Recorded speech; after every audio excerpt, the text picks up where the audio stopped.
লাগবে, মাওলার নিয়ে কবরে যাইতে ভালো লাগবে। আর জিকির যদি ছাড়িয়া দেন, ঠিক মতন জিকির যদি না করে, দেখবেন যে কোন আমল আখলাকেও স্বাদ পাওয়া যাবে না। আখলারে সুন্নাত তরিকার উপরে চলাও কঠিন হয়ে যাবে। বেপরদা করতে ভালো লাগবে। এই জন্য মাওলার জিকির ছাড়া যাবে না। সকাল সন্ধ্যা 2টা টাইম খামি দিয়ে বসতে হবে। যত ওজোর থাকুক না কেন, শয়তান কই হাঁটতে এসে জিকির করবো না। 20 মিনিট 25 মিনিটের জন্য আমার হাঁটতে এসে জিকির করার দরকার কি? সময় তো আমার মাওলায় দান করছে, কি বলেন কথা ঠিক কিনা? আমাকে তো অসুস্থ অবস্থায় মাওলায় হসপিটালে ফালাইয়া রাখতে পারতেন। আমার মাওলায় তো আমার সুস্থ রাখছেন। আমার মাওলায় তো আমাকে সকলে রাখেন নাই। আমি 20-25 মিনিটের জন্য মাগরিবের পরে মসজিদে বসিয়া ব্যবসা বাণিজ্য সব ফালাইয়া দিয়া, দুনিয়ার কোনো ঝামেলা নাই, আমার বন্ধু বান্ধব নাই, আমার ব্যবসা নাই, দোকানে তালা বন্ধ থাকবে, আমি মসজিদের থেকে জিকির না করিয়া বের হব না। কি রাজি ইনশাআল্লাহ?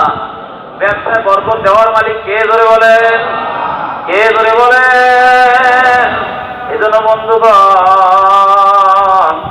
অনেক ভাইরা কিন্তু আসলে মাগরিবের পরে জিকির ছাড়িয়ে দেন। একটু চায়ের দোকানে যান, দোকানটা খুলতে যান, একটু ব্যবসা বাণিজ্যের জন্য যান, গাড়িতে চালাইতে হবে না। না,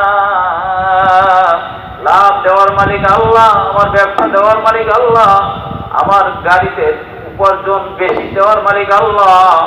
আরে আমার মাওলাকে ভুলি আমি দুনিয়ার পিছনে পড়তে চাই না। আমার মাওলাকে নিয়ে আমি কবরে যাইতে চাই। কি বলেন কথা ঠিক কিনা? আমার মাওলাকে নিয়ে আমি কবরে যাইতে চাই।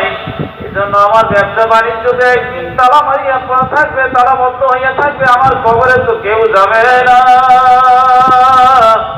আমি কবরে তো একা রওনা দেবো, আমি কবরে তো একা চলব।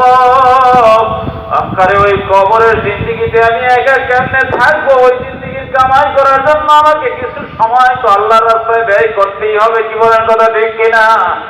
এই মাসিক ইজতেমায় আসেন, হলকায় জিকিরে যান, আল্লাহর ওলিদের কাছে যান। এটার কারণ কি? একমাত্র মাওলারে পাওয়া। কি বলেন কথা ঠিক কিনা?